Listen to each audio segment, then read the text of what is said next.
So if you want to change the world, start off by making your bed. If you make your bed every morning, you will have accomplished the first task of the day. It will give you a small sense of pride, and it will encourage you to do another task, and another, and another. And by the end of the day, that one task completed will have turned into many tasks completed. Making your bed will also reinforce the fact that the little things in life matter. If you can't do the little things right, you'll never be able to do the big things right. And if by chance you have a miserable day, you will come home to a bed that is made, that you made. And a made bed gives you encouragement that tomorrow will be better. To pass SEAL training, there are a series of long swims that must be completed. One is the night swim. Before the swim, the instructors joyfully brief the students on all the species of sharks that inhabit the waters off San Clemente. They assure you, however, that no student has ever been eaten by a shark, at least not that they can remember. But you are also taught that if a shark begins to circle your position, stand your ground.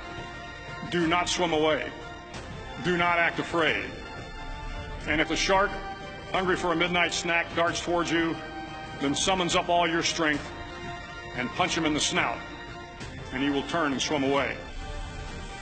There are a lot of sharks in the world. If you hope to complete the swim, you will have to deal with them. So if you want to change the world, don't back down from the sharks. Over a few weeks of difficult training, my SEAL class, which started with 150 men, was down to just 42. There were now 6 boat crews of 7 men each. I was in the boat with the tall guys, but the best boat crew we had was made up of the little guys, the Munchkin crew, we called them. No one was over 5'5". The Munchkin boat crew had 1 American Indian, 1 African American, 1 Polish American, 1 Greek American, 1 Italian American, and 2 tough kids from the Midwest. They out-paddled, outran, and outswam all the other boat crews. The big men in the other boat crews would always make good-natured fun of the tiny little flippers the Munchkins put on their tiny little feet prior to every swim. But somehow these little guys from every corner of the nation and the world always had the last laugh, swimming faster than everyone and reaching the shore long before the rest of us. SEAL training was a great equalizer. Nothing mattered but your will to succeed, not your color, not your ethnic background, not your education, not your social status. If you want to change the world, measure a person by the size of their heart, not by the size of their flippers. The 9th week of training is referred to as Hell Week.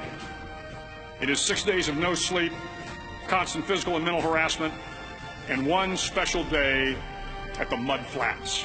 The Mud Flats are an area between San Diego and Tijuana where the water runs off and creates the Tijuana Sloughs, a swampy patch of terrain where the mud will engulf you. It is on Wednesday of Hell Week that you paddle down to the Mud Flats and spend the next 15 hours trying to survive the freezing cold, the howling wind, and the incessant pressure to quit from the instructors. As the sun began to set that Wednesday evening, my training class, having committed some egregious infraction of the rules, was ordered into the mud. The mud consumed each man till there was nothing visible but our heads. The instructors told us we could leave the mud if only 5 men would quit. Only 5 men, just 5 men, and we could get out of the oppressive cold. Looking around the mud flat, it was apparent that some students were about to give up. It was still over 8 hours till the sun came up. 8 more hours of bone-chilling cold. The chattering teeth and the shivering moans of the trainees were so loud, it was hard to hear anything. And then one voice began to echo through the night. One voice raised in song. The song was terribly out of tune, but sung with great enthusiasm. One voice became 2, and 2 became 3, and before long, everyone in the class was singing.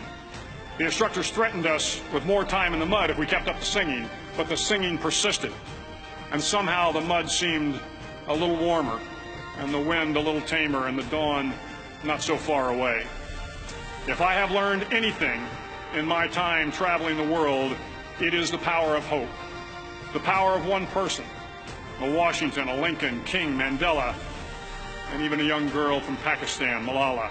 One person can change the world by giving people hope. So if you want to change the world, start each day with a task completed. Find someone to help you through life. Respect everyone.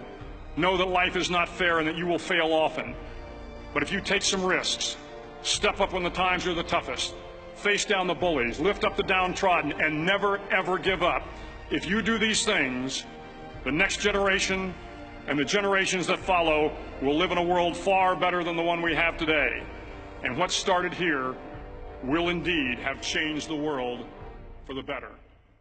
Thank you very much.